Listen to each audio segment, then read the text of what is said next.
Sejam bem-vindos novamente ao canal 500 Exercícios de Matemática para Gabaritar no Enem. Sou o professor Nelson Fujita. Hoje iremos ver a nossa videoaula de número 31.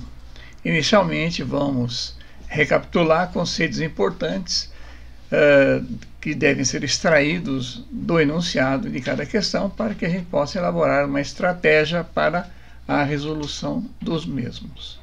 Então vamos lá. O que se quer e o que se tem?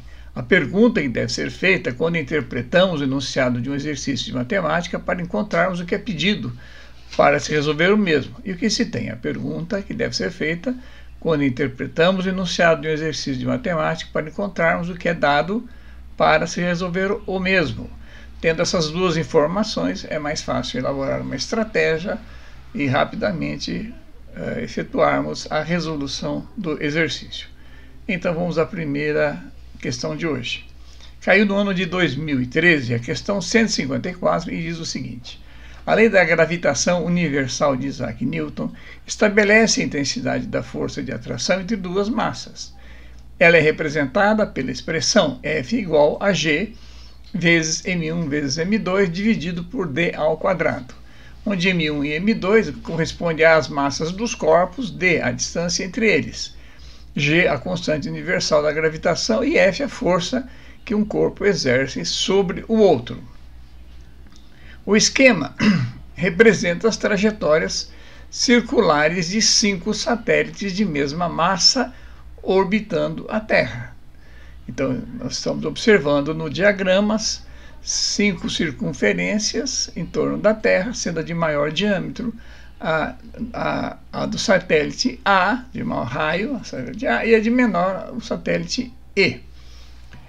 Qual gráfico expressa as intensidades das forças que a Terra exerce sobre cada satélite em função do tempo? Então vamos à resolução. São dados 5 diagramas e vamos verificar qual deles é que de fato representa essa expressão. O que se quer? Qual gráfico expressa as intensidades das forças em função do tempo que a Terra exerce sobre cada satélite? O que se tem? A lei da gravitação universal, a força que atrai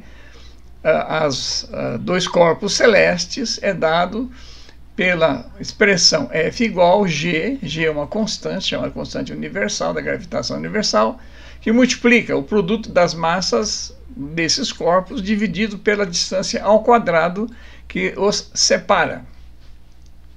O que mais temos ainda? Um esquema ilustrativo das trajetórias circulares de 5 satélites de mesma massa, conforme enunciado, sendo que os raios são crescentes. O raio A é maior que, decrescentes, o raio A é maior que o raio B, maior que o raio C, maior que o raio D, que é maior que o raio E, sendo R o raio das circunferências. Então vamos à resolução.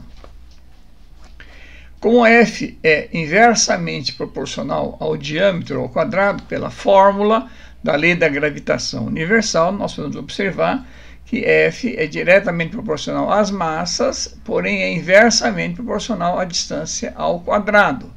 Então, se F é inversamente proporcional a D ao quadrado, eu posso dizer que F é 1 sobre alfa R ao quadrado. Ora, se ele é inversamente proporcional ao raio, quanto maior a distância, menor a força.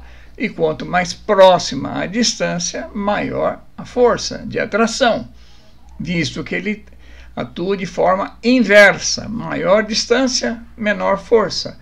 Menor distância, maior força. Então, os corpos mais afastados terão forças menores, e o mais afastado é o satélite A, depois vem o B, depois vem o C, depois vem o D, e finalmente vem o E. Vamos só checar antes da gente fechar essa questão.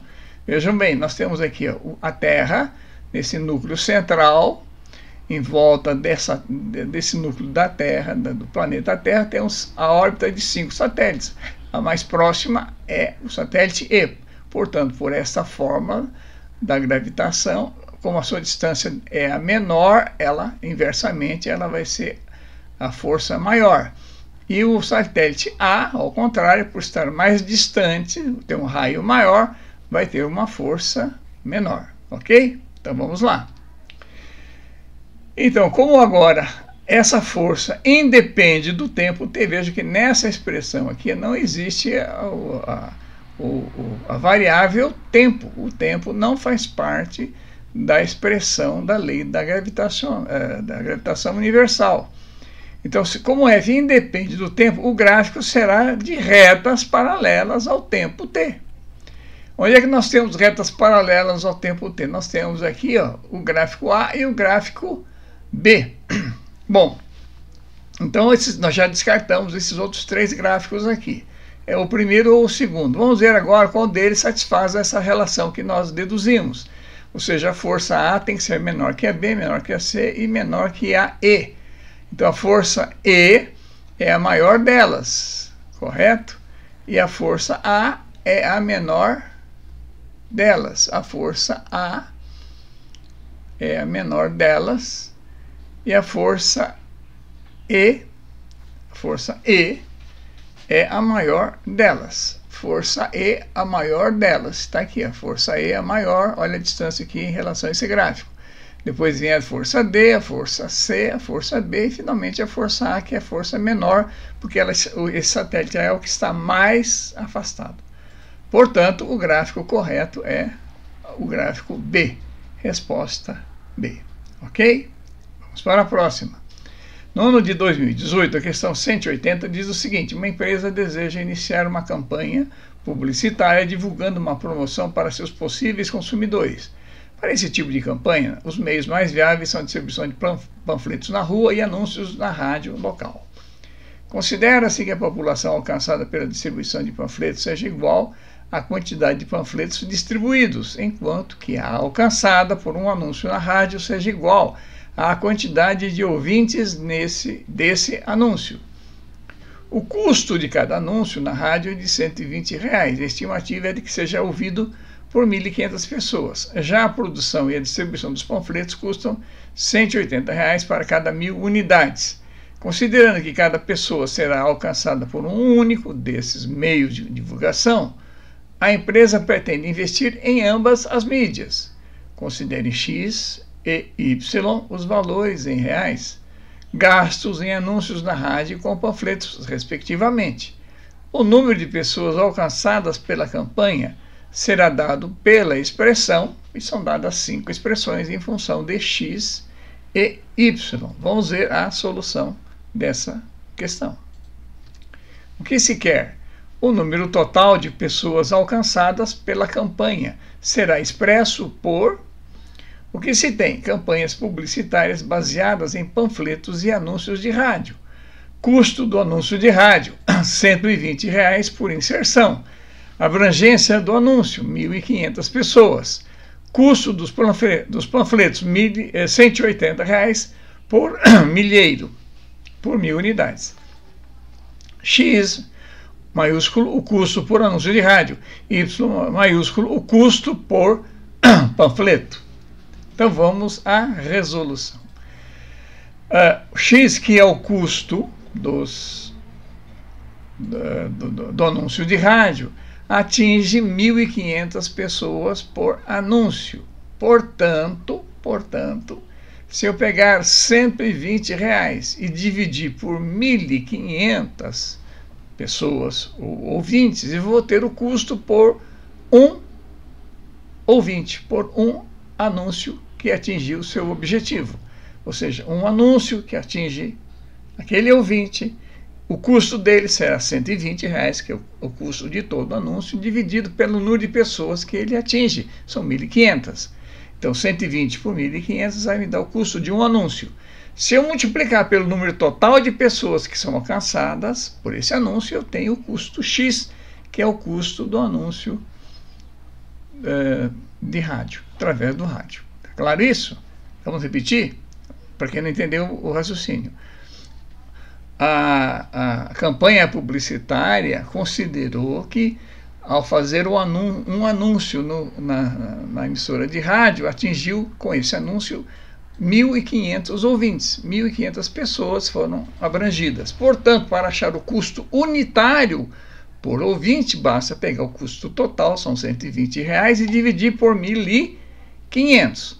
Agora, se eu quero saber, a partir do custo unitário, se eu quero achar o custo total, basta olhar aqui, ó, basta multiplicar por N1, se N1 é o número total de pessoas que foram alcançadas por esse anúncio. Usando esse mesmo raciocínio, se cada 1.000 panfletos custam R$180 e cada panfleto atinge uma única pessoa, alcança uma única pessoa, então o custo unitário desses panfletos para atingir uma pessoa são 180 dividido por 1.000. Tá? Se eu quero saber o custo total do panfleto, basta multiplicar pelo número N2 de pessoas que seriam alcançadas pelo panfleto. Muito bem. Se nós simplificarmos a primeira expressão, que x é 120 dividido por 1.500, né? Se eu simplificar primeiro por 10, fica 12 por 150, dá para simplificar ainda por 3, vai dar 4, por 150 por 3 vai dar 50. Então, 120 por 3 dá 4, 150 por 3 dá 50. Então, essa fração, 120 dividido por 1.500, ela é equivalente a 4 dividido por 50. São correspondentes, são exatamente iguais. Então, x é 4 sobre 50 vezes N1. Fazendo a mesma simplificação na expressão de y, vai ficar 18 por 100, né? Cortando o primeiro zero, 18 por 100 é a mesma coisa que 9 por 50. 9 por 50, N2. Muito bem, se eu quero saber o quê? O número total de pessoas alcançadas pela campanha, expresso em função disso, o que vamos fazer? Vamos isolar o N1 dessa expressão e o N2 dessa outra. E depois vamos somar as duas coisas, que aí eu tenho o número total de pessoas. Então, se eu isolar o N1 dessa expressão, é 4,50 vezes N1, passando os 50 para o primeiro membro, fica 50x dividido por 4. 50x dividido por 4 é o N1. Isolando o N2, é 50y dividido por 9. O N2 será 50y dividido por 9. O total de pessoas atingidas será a soma de N1 mais N2, ou 50x sobre 4 mais 50y sobre 9, e que acaba coincidindo com a alternativa A, 50x sobre 4 mais 50y sobre 9. Ok?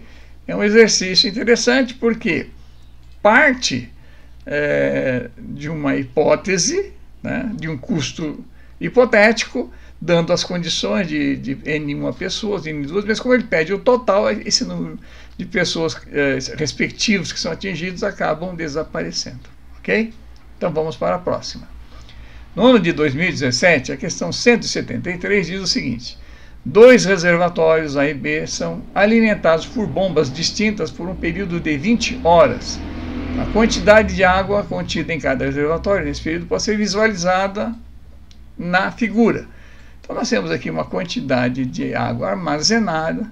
Temos à esquerda o reservatório A, à direita o reservatório B, e o gráfico das bombas que bombeiam no reservatório A e no reservatório B. São duas bombas distintas, são alimentadas por duas bombas distintas no período de 0 até 20 horas. Ok? Vamos lá. O número de horas em que os dois reservatórios contêm a mesma quantidade de água é... Então, em algum momento, a quantidade de horas que esses dois reservatórios estão sendo enchidos, a quantidade, em algum momento, essa quantidade é a mesma, a vazão é a mesma. A pergunta é em que horas isso está ocorrendo, em que quantidade de horas está ocorrendo. 1 hora, 2, 4, 5 ou 6. Vamos à resolução. O que se quer? O número de horas em que os dois reservatórios contêm a mesma quantidade de água. O que se tem? 2 gráficos representando os volumes dos reservatórios A e B durante o intervalo de horas. Escalas dos gráficos. É aí que estava a pegada dessa questão. Eles não estão na mesma escala. Vejam que aqui o volume de A é o dobro do volume de B. Vejam bem. Vamos dar uma olhada aqui, ó. Quando o volume do reservatório A é 60.000, o volume do reservatório B é 30.000. Então, nesse trecho aqui, ó, onde há exatamente há uma correspondência para o mesmo, aparentemente, o mesmo volume de reservatório, isso não é verdade se a escala aqui fosse a mesma. Se de verdade, se aqui ao invés de 30 mil fosse 60 mil, ou vice-versa. Se aqui ao invés de 20 mil fosse 10 mil, e vice-versa. Então, veja bem, quando as bombas estão, por exemplo, aqui no 30 mil, né? As duas bombas estão nesse lugar, na realidade a bomba do reservatório A está operando, né, nessa hora, vamos dar um exemplo aqui, na hora 2, né, nessa hora 2. Esses 30 mil litros é o volume do reservatório A, mas se olharmos aqui à direita, corresponderia a 15 mil litros no reservatório B. Então os volumes aqui não são iguais, tá certo? Quando é que eles seriam iguais? Por exemplo, quando aqui seria 30 mil e aqui em cima 30 mil. 30 mil no reservatório B, 30 mil no reservatório A. Aqui, 30 mil no reservatório A e aqui, 30 mil no reservatório B. Ok? Então veja que esse gráfico aqui à direita, essa escala à direita é o dobro da escala, perdão, é a metade da escala à esquerda. Aqui é 60 mil, aqui é 30 mil. Então, em todo esse tempo aqui não ocorre alternância. O único ponto que ocorre é aqui, ó, ocorre igualdade. Ó. Aqui nós temos, entre 8 e 9 horas, temos exatamente 60 mil e 30 mil. Aqui 30 mil, aqui 30 mil e aqui 30 mil e 30 mil. Né? Lembrando que o gráfico, a linha escura é do reservatório A, com essa estrelinha. Então a bomba A está aqui exatamente nesse intervalo aqui. Depois está sempre diferente, não coincide mais. Ok? Então vamos lá para fechar essa resolução. Então, observando esses dois gráficos do volume versus o tempo, o volume A igual ao volume B só ocorre no intervalo de tempo entre 8 e 9 horas, ou seja, durante apenas 1 hora, e a resposta correta é, portanto, a resposta A. No ano de 2017, a questão 156 diz o seguinte: a água para o abastecimento de um prédio é armazenada em um sistema formado por 2 reservatórios idênticos em formato de bloco retangular, ligados entre si por um cano igual ao cano de entrada, conforme ilustra a figura. Então, na figura nós temos um reservatório de formato de um paralelepípedo, o reservatório 2 simétrico, semelhante a ele. Temos um cano de entrada, abastecendo água no reservatório 1, que depois de um determinado tempo passa a transferir essa água para o reservatório 2. Então vamos lá. A água entra no sistema pelo cano de entrada, no reservatório 1, a uma vazão constante. E ao atingir o nível do cano de ligação, esse aqui é o cano de ligação, passa a abastecer também o reservatório 2. Suponha que inicialmente os 2 reservatórios estejam vazios.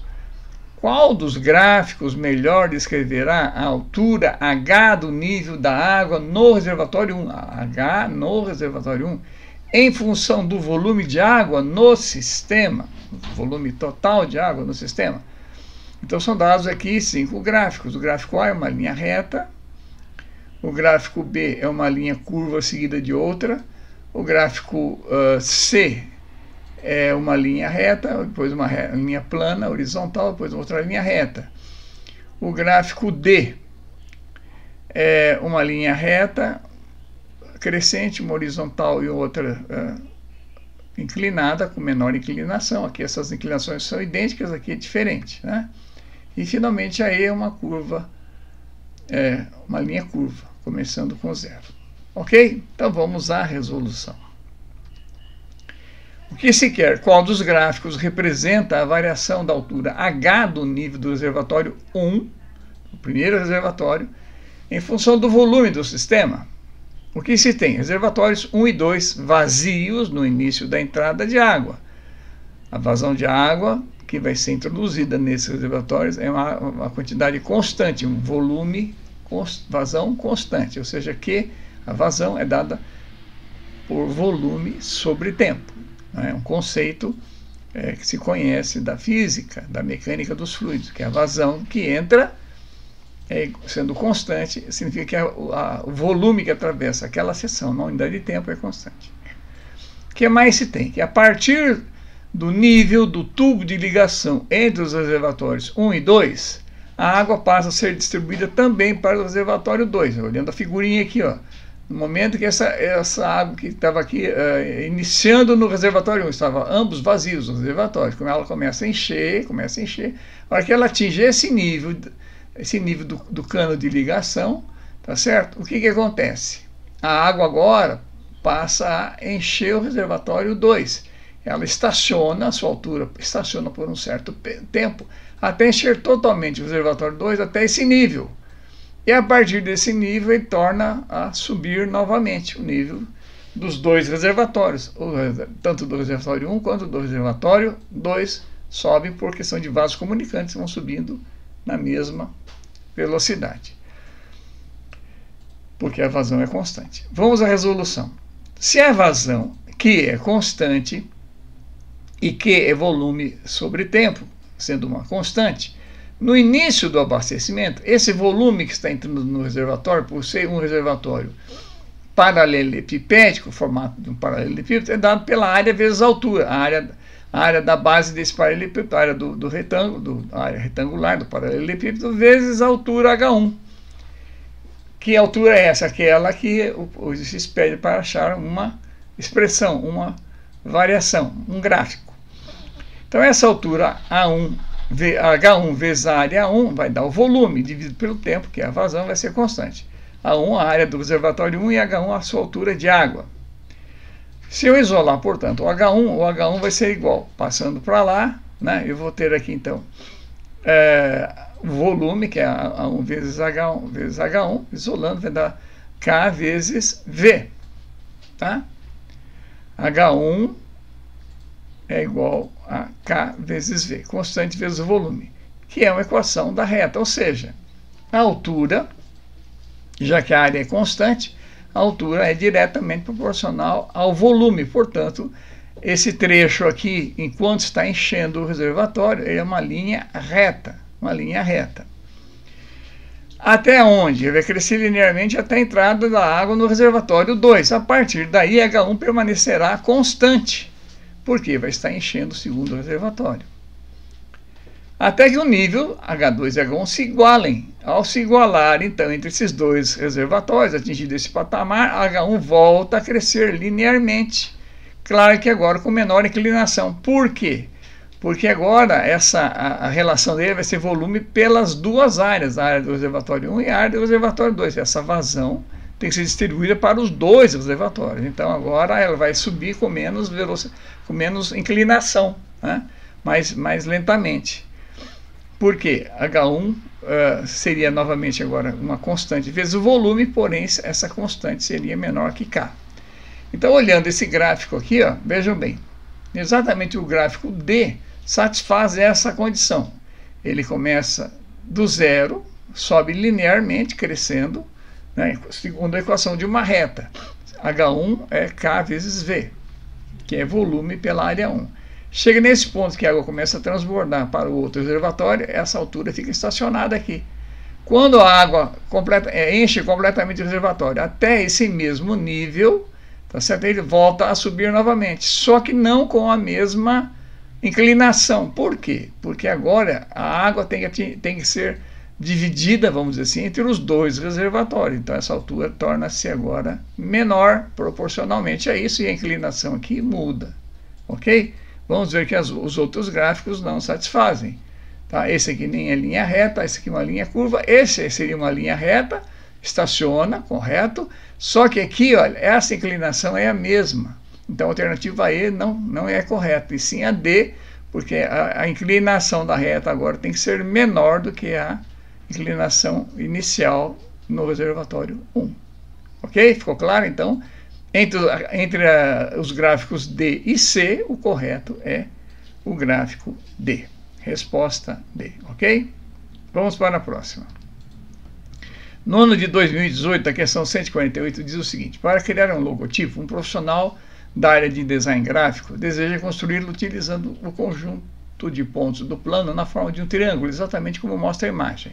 Nós temos uma imagem aqui, um plano cartesiano, né? Onde temos aqui 1, 2, 3, 4, 5 até 10, tá certo?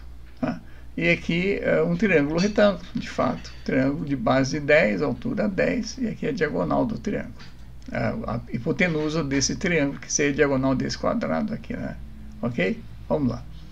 Para construir tal imagem, utilizando uma ferramenta gráfica, será necessário escrever algebricamente o conjunto que representa os pontos desse gráfico.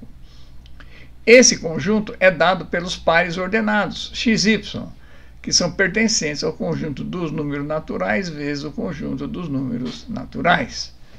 Então, nós temos um par ordenado, né? Só que esses números não são números reais. Tanto x quanto y são números naturais. 1, 2, 3, 4, 5, 6 e assim por diante. Então, a pergunta é qual dessas inequações, qual dessas informações, desigualdades aqui apresentadas, representa todo o conjunto desses pontos que estão aqui, que vão ser considerados para a criação do logotipo. Ok? Então vamos para a resolução. O que se quer? Qual o conjunto dos pares x, y pertencentes ao conjunto dos números naturais, n vezes n, que representam os pontos ilustrados na imagem do plano cartesiano? O que se tem? Um triângulo retângulo de base e altura igual a 10, no plano cartesiano com vértices A, B e C. O vértice A é a origem do sistema, 0, 0. O vértice B, o que está aqui embaixo, no eixo X, a abscissa 10 ordenada a 0, e o ponto C é 10, 10. Tanto X quanto Y, 10. Então, esses três pontos aqui delimitam esse triângulo, sendo entre O e C, né, nós temos aqui ou entre A e C, nós temos aqui a diagonal do quadrado ou a hipotenusa desse triângulo, contendo os pontos dessa imagem. Então vamos à resolução. Os pontos dessa imagem se localizam abaixo da semirreta, que é a hipotenusa desse triângulo, de equação y igual a x. Ok? Vejam que nesse ponto aqui, ó, x é igual a 5, y é igual a 5. Aqui 10, x igual a 10, y igual a 10. Então essa reta aqui que representa a hipotenusa do triângulo retângulo é uma equação de uma reta, y igual a x. Tá? Sendo que y tem que ser menor ou igual a x. Preste atenção, aqui está o que vai definir a resposta correta. Y tem que ser menor ou igual a x. Por quê? Porque nós temos aqui, ó, pontos que estão abaixo dessa linha reta ou pontos que estão acima. Os pontos que estão abaixo têm a seguinte característica: exatamente na linha, todos os pontos, todas as coordenadas são iguais. Ó. Aqui nesse caso, ó, 5, 5, x igual a 5, y igual a 5. Aqui, x igual a 10, y igual a 10.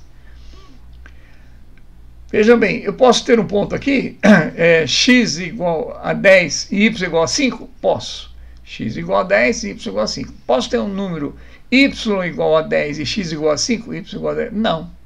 Tá vendo? O oposto não acontece. Ou seja, sempre x tem que ser maior ou igual a y. E não pode acontecer o contrário, porque senão não estamos falando dessa área pontilhada aqui. Tá claro? Essa área pontilhada, o x e o y são menores do que 10, porém, tem que respeitar que y tem que ser menor ou igual a x. É uma condição dos pontos da imagem. As coordenadas desses pontos variam de 0 a 10, ou seja, tanto x varia de 0 a 10 quanto y varia de 0 a 10. Tanto x varia de 0 a 10 quanto y varia de 0 a 10. Somente lembrando que o y tem que ser menor que x. Então, se as coordenadas variam de 0 a 10, então eu posso dizer que x está compreendido entre 0 e 10 e y também. Porém, a resposta que contempla essas duas informações tem que satisfazer a primeira condição aqui, do y ser menor que x. Então, a resposta correta seria: tanto o x quanto o y estão compreendidos entre 0 a 10, com a condição de que o x é maior ou igual a y. Interessante, então é uma inequação, uma desigualdade dentro de um intervalo considerado, tá certo? Que é a resposta B.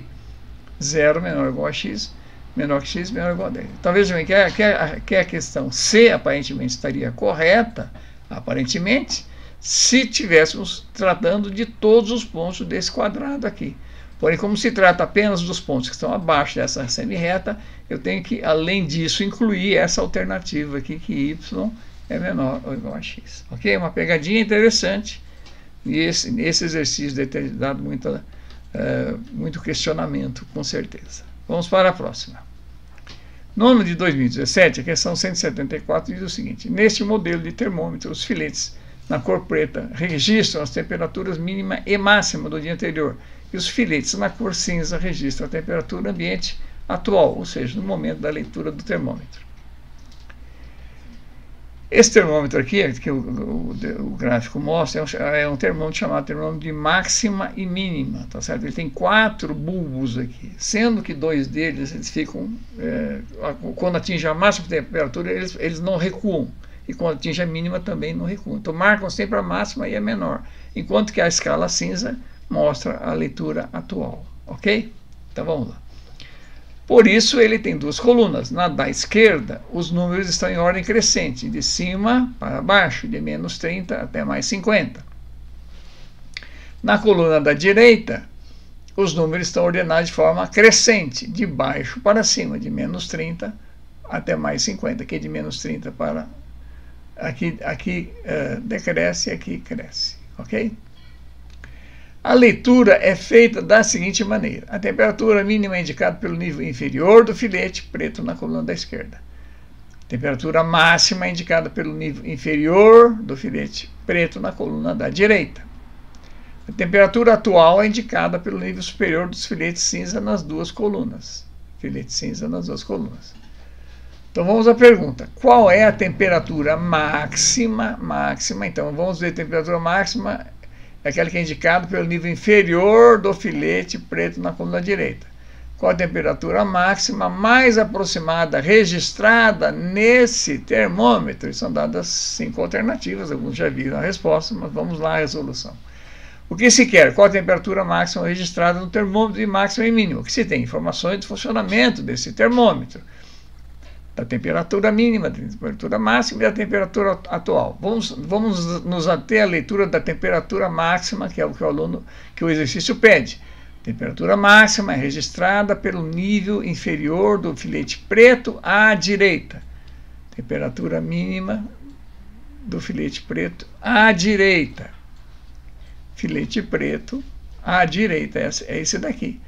Certo? Que varia de 50 até 19 aqui, ó, exatamente onde ocorreu a temperatura máxima, a mínima das máximas aqui, que foi 19, ok? Então, de acordo com essas informações, a temperatura máxima inferior do filete preto à direita é 19 graus, é a resposta, portanto, a resposta E. É bem simples, basta apenas entender o enunciado. Vamos para a próxima. No ano de 2011, a questão 151 diz o seguinte: as frutas que antes se compravam por dúzias, hoje em dia, podem ser compradas por quilogramas, existindo também a variação de preço de acordo com a época de produção. Considere que, independente da época ou da variação de preço, certa fruta custa R$ 1,75 o quilograma. Dos gráficos a seguir, o que representa o preço M pago em reais pela compra de N quilogramas desse produto? Então nós temos uma curva, um gráfico A que é uma curva, o gráfico B é uma linha reta partindo de um valor 1,75, o gráfico C é uma parábola, né? O gráfico D é uma reta partindo de 1 e o gráfico E partindo do 0, uma linha reta. Vamos ver qual é a correta então.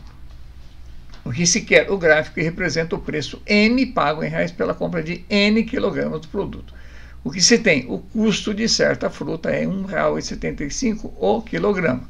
Vamos à resolução. Se M é o preço em reais e N o peso em quilogramas, então M é função de N. O preço é função do peso. M é função de N. Se M é função do N, então eu digo que M é K vezes N. O que é K? É o preço, 1,75. Quando eu compro 1 quilo, N é igual a 1, o preço que eu vou pagar, M o preço será R$ 1,75. Se for 2, vou pagar R$ 3,50 e assim por diante. É uma equação da reta que passa pela origem. Por que passa pela origem? Porque quando Quando o que eu quero comprar não pesa nada, eu também não vou pagar nada. M será zero quando N é zero. Para N é zero, M zero. E para N igual a 1, M 1,75. Então a equação de uma reta, veja, uma equação de uma reta, na alternativa E, uma reta, em que o ponto 0 e 0, N0 e M0 faz parte da reta, e para N igual a 1, o M é 1,75. Né? Portanto, a resposta correta, a resposta E, uma questão bastante simples, mas que a gente precisa tomar cuidado com a leitura do enunciado. No ano de 2010, a questão 142 também se refere a gráficos. Vamos lá. Acompanhando o crescimento do filho, um casal constatou que de 0 a 10 anos a variação de sua altura se dava de forma mais rápida do que dos 10 aos 17. E a partir dos 17 anos, essa variação passava a ser cada vez menor até se tornar imperceptível. Para ilustrar essa situação, esse casal fez um gráfico relacionando as alturas do filho nas idades consideradas. Que idades foram essas? 0, 10 e 17. E a partir dos 17. Que gráfico melhor representa a altura do filho desse casal em função da idade? São dados, então, 5 possibilidades aqui. Vamos lá para a resolução. O que se quer? Qual gráfico melhor representa a altura do filho? O que se tem? A altura varia proporcionalmente à idade, dos 0 aos 10 anos, continua proporcional dos 10 aos 17, porém de forma menos rápida. E dos 17 em diante, aumenta levemente sem um aumento significativo. É isso que disse o enunciado do exercício. Vamos à resolução. No trecho entre os 0 e 10 anos, o gráfico de H em função da idade é uma reta. Porque se H é diretamente proporcional à idade, esse gráfico de H em função da idade é uma linha reta. Depois, no trecho entre os 10 e 17, o gráfico também da altura H continua sendo uma reta, porém com menor inclinação, porque verifica-se que dos 10 aos 17 de forma menos rápida. A inclinação, menor inclinação, tá certo? A altura do indivíduo dos 10 aos 17, da criança, sobe mais rápido. Depois, atingindo dos 0 aos 10. Dos 10 aos 17, ela continua, mas não na mesma velocidade, não com a mesma intensidade. Então, a inclinação da reta passa a ser menor. Finalmente, no trecho acima dos 17, o gráfico da altura tende para uma reta paralela ao eixo da idade, porque a criança vai parando de crescer. Talvez aos 18 já não cresça mais, pois a altura tende a estacionar. Então, a resposta correta é exatamente o que aparece no gráfico aqui, é a alternativa A. De 0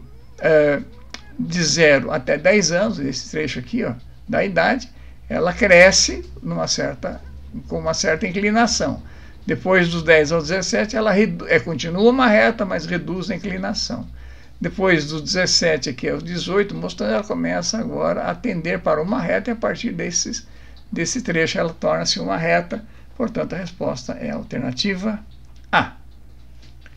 Vamos para a próxima. No ano de 2014, a questão 143 diz o seguinte: para comemorar o aniversário de uma cidade, um artista projetou uma escultura transparente e oca, cujo formato foi inspirado em uma ampulheta. Ela é formada por 3 partes de mesma altura, 2 são troncos de cone iguais e a outra é um cilindro. A figura é a vista frontal dessa escultura.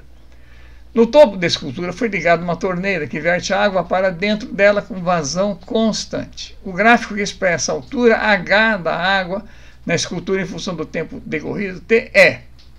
Então são dados 5 gráficos. O primeiro é uma linha reta, contínua. O segundo é uma linha curva, que depois muda de inclinação, quase que uma concordância aqui, né, sempre crescente. A terceira é aparentemente de uma parábola, começando no 0. A quarta é uma linha curva, depois passa a ser reta e torna uma nova linha curva. E a quinta é uma curva, uma reta e outra curva. Ok? Então vamos ver qual desses gráficos é o mais correto. O que se quer? Qual gráfico expressa a altura H da água na escultura em função do tempo, T? O que se tem? A vazão constante de água, vertendo no topo da escultura. que mais se tem ainda? São dois trechos tronco-cônicos na escultura, interligados por um trecho cilíndrico, todos de mesma altura. Então, vejam bem aqui, ó, aqui eu tenho um tronco de cone, ó, tá certo? Essa escultura aqui, ela é circular, esse diâmetro circular, essa parte do meio aqui é um cilindro, e aqui embaixo outro tronco de cone. Então nós temos um tronco de cone conectado a um cilindro, conectado a outro tronco de cone invertido em relação ao primeiro, simétrico, portanto. E todas essas alturas aqui são iguais, ok? Então vamos lá. Então são dois trechos tronco-cônicos na escultura interligados por um trecho cilíndrico, todos de mesma altura. Vamos à resolução. Se a vazão é constante, se o volume sobre tempo, que é a vazão, é constante, como o volume é a área vezes a altura, né, sobre o tempo, que é uma constante, eu posso achar a expressão da altura em função da área e do tempo, ok? Vamos repetir. Se a vazão é constante, Q é volume sobre tempo, é uma constante. O volume, no caso de um cilindro, por exemplo, é a área vezes a altura, tá certo?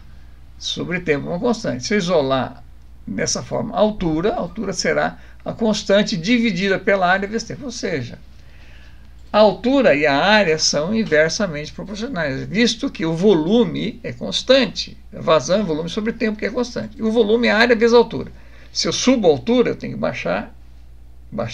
reduzir a área, certo? Por quê? A área e volumes, a vazão sendo constante, e o volume é a área vezes a altura. Então, se uma delas variar, a outra tem que variar também. Se uma cresce, a outra diminui e vice-versa.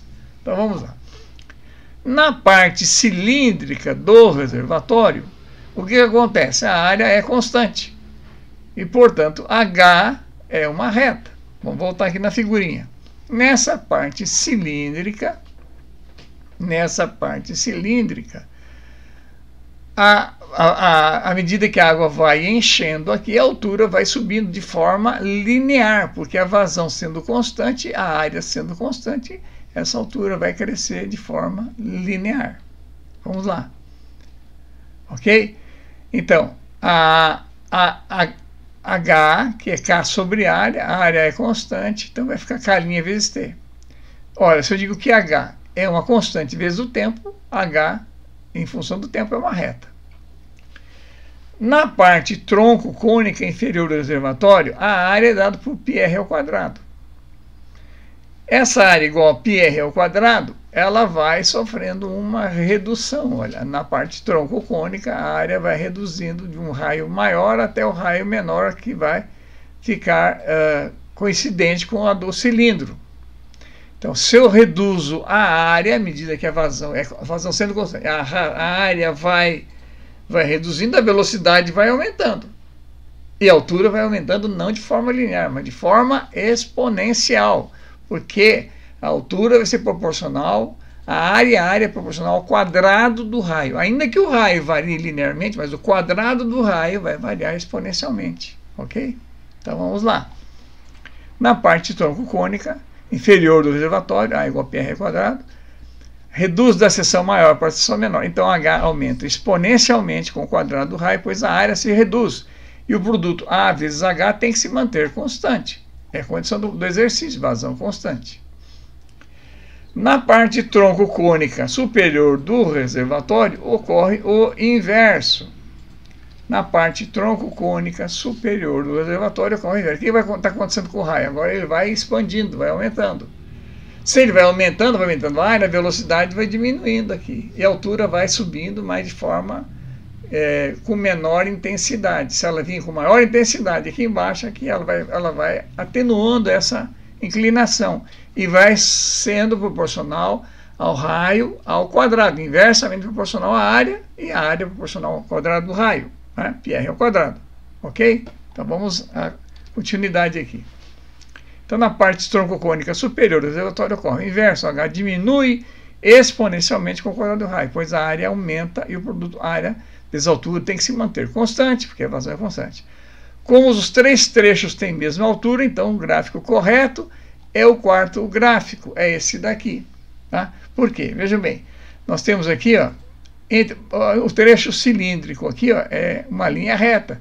É o trecho em que a área sendo constante, a altura é diretamente proporcional ao tempo. Isso aqui é uma reta, tá? Nós vimos. O que acontece? Na parte inicial, à medida que o raio vai diminuindo, a velocidade vai aumentando e a altura vai aumentando de forma exponencial, subindo. Depois ela passa a se tornar uma reta na parte cilíndrica e depois na última parte ela passa a ser novamente exponencial, porém não exponencial crescente, exponencial decrescente, porque o que acontece? As seções vão aumentando a área, diminui a velocidade, diminui a proporção da altura com o tempo. Exatamente esse gráfico D. Não pode ser E, porque H cresce exponencialmente, e aqui mostra que ela decresce, né? Ela tem um crescimento exponencial aqui. E aqui ela decresce exponencialmente. Aqui, então essas relações estão invertidas. Esse trecho daqui, do gráfico E, seria o primeiro do D. E esse primeiro do E seria o último do D. Não é essa daqui e muito menos essas anteriores, porque não é uma linha reta. E alguém pode perguntar, mas professor, e esse gráfico B também não poderia ser uma resposta? Né? Vejo que não, porque essa linha aqui, todas essas alturas são iguais, ó, essas três alturas são iguais. Ó. E aqui essa relação aparece numa altura menor do que aqui. Então, mesmo que isso aqui estivesse mostrando uma representação correta, isso não é uma verdade por causa de não manter essa proporção aqui, ó, tá? As três alturas iguais. Ok? Então, resposta D. Vamos para a próxima. No ano de 2018, a questão 136, ela diz o seguinte: sobre um sistema cartesiano, considera-se uma malha formada por circunferências de raios com medidas dadas por números naturais e por 12 semirretas com extremidades na origem, separadas por ângulos de π/6 radianos, conforme a figura. Então, nós temos aqui, olha, um sistema cartesiano XY. Temos aqui diversas circunferências com o mesmo centro na origem desse referencial XY. E temos aqui 12 semirretas cortando essas circunferências, tá certo? Em ângulos de π/6 radianos. π/6, π/6, π/6, π/6. 12 vezes π/6 vai dar 2π, né? 12 vezes 2π vezes π/6 vai dar 12π/6, ou 2π, que é a volta completa, ok? Vamos lá.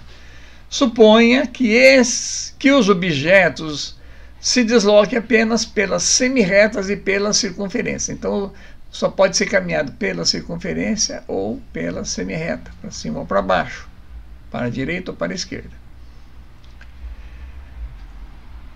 Pela semirreta e pela circunferência dessa malha, não podendo passar pela origem do referencial, 0, 0. Considere o valor de π com aproximação de pelo menos uma casa decimal. Isso para deixar claro que o π não é 3, é 3 e alguma coisinha. Para realizar o percurso mais curto possível ao longo da malha, do ponto B até o ponto A, percurso mais curto, o objeto deve percorrer uma distância igual a, e são dadas 5 alternativas. Vamos à resolução, é uma questão muito interessante essa, porque se busca o menor caminho, a distância mais curta a ser percorrida. O que se quer? O percurso mais curto entre B e A, seguindo pelas semirretas e ou pelos arcos de circunferência. O que se tem? Com circunferências concêntricas cortadas por 12 semirretas, formando ângulos de π/6 radianos. π/6, π é 180, 180 por 6, 30 graus. Então, são vários arcos de 30 graus. São dadas as coordenadas polares desses pontos, ou seja, o ponto B tem raio 4 e ângulo alfa π/6.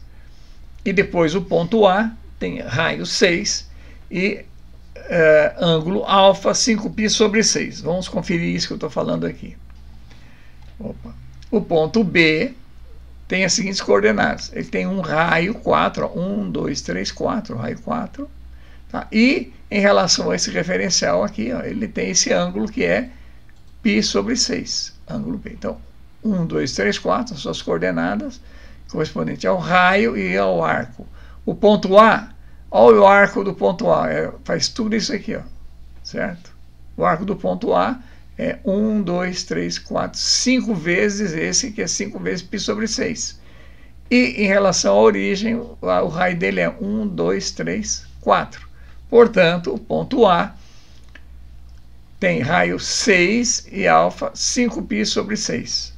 Então, opa, a gente checar, raio 6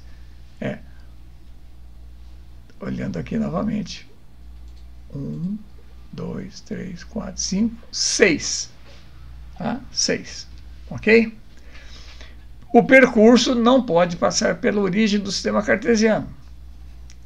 E o comprimento, sabe-se que o comprimento do arco de circunferência, o exercício não disse, mas nós sabemos que o comprimento de um arco de circunferência é o valor de alfa vezes o raio. Por exemplo, o perímetro da circunferência. Qual o tamanho do arco de uma circunferência? 2π radianos. Qual o tamanho do perímetro de uma circunferência? Qual o valor? 2π vezes r. Então, se eu tenho uma circunferência completa, o perímetro dela, o comprimento desse arco, que é completo, fechado, será 2π, o alfa, 2π, dado em radianos, vezes o raio. Um arco com ângulo de 30 graus, que é π sobre 6, vai ter que comprimento π sobre 6 vezes o raio, alfa r. Então, a fórmula geral para o comprimento do arco de circunferência é alfa r. Vamos à resolução. Para percorrer o menor percurso, passando pela origem, esse seria dado pela soma das semirretas BO mais OA, que seria 4 mais 6, que seria igual a 10. Se eu não pudesse passar pela origem, como diz o exercício aqui, ó, se eu pudesse passar pela origem, ó, qual seria o melhor caminho aqui? Ó? Seria de BO até 0, até O a origem, depois de O até A. Ó, esse seria o caminho mais curto, ó, ok? Tá claro isso? Qualquer outro seria mais longo. Ó. Se eu quisesse ir por curva, eu teria que fazer esse movimento de curva aqui, ó, e depois eu seguir aqui.